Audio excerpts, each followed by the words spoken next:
नमस्कार दोस्तों, स्वागत है आपका आज के महाविद्यालय बाड़ी के YouTube चैनल पर। आज हम अध्ययन करने जा रहे हैं सागरीय जल द्वारा निर्मित स्थल रूप। सागरीय जल का कार्य कई कारकों द्वारा संपन्न होता है। इनमें सागरीय लहर, धाराएं, ज्वारीय तरंग तथा सुनामी शामिल है। इन सब में सागरीय लहरों का कार्य सर्वाधिक महत्वपूर्ण है। सागरीय जल द्वारा निर्मित स्थल रूप निम्न है।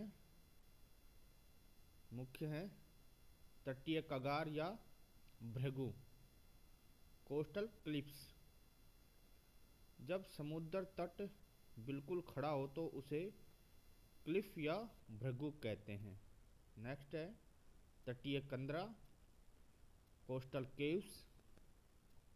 तटीय चट्टानों के विभिन्न भागों में जहाँ संध्या, भ्रंश व कमजोर संरचना मिलती है, वहाँ सागरीय तरंगें तेजी से अपरदन करती हैं, जिसे वहाँ तटीय कंदरा का निर्माण होता है। नेक्स्ट है स्टैक। कंदराओं के मिलने से बने प्राकृतिक मेहराबों की प्रकृति अस्थायी होती है।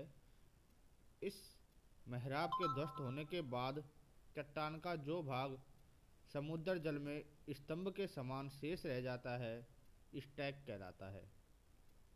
नेक्स्ट है पुलीन या बीच। तटीय भागों में भाटा जलस्तर और समुद्री तटरेखा के मध्य बालू, बजरी, गोलाश्म आदि पदार्थों के अस्थायी जमाव से बनी स्थलाकृति को पुलीन कहते हैं।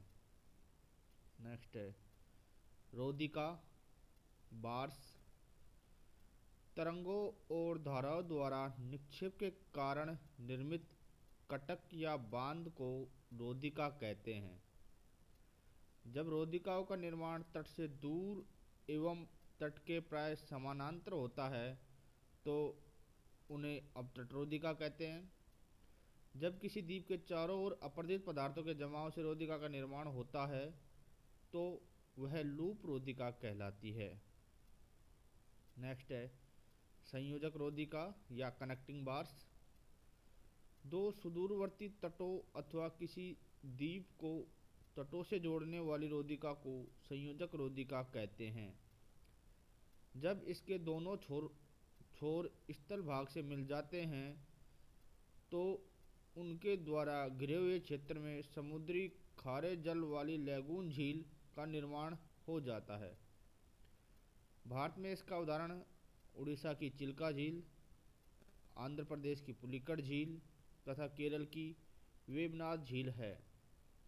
तट से किसी द्वीप को मिलाने वाली रोदिका टोम्बोलो कहलाती है। नेक्स्ट है तटरेखा या कोस्टलाइन।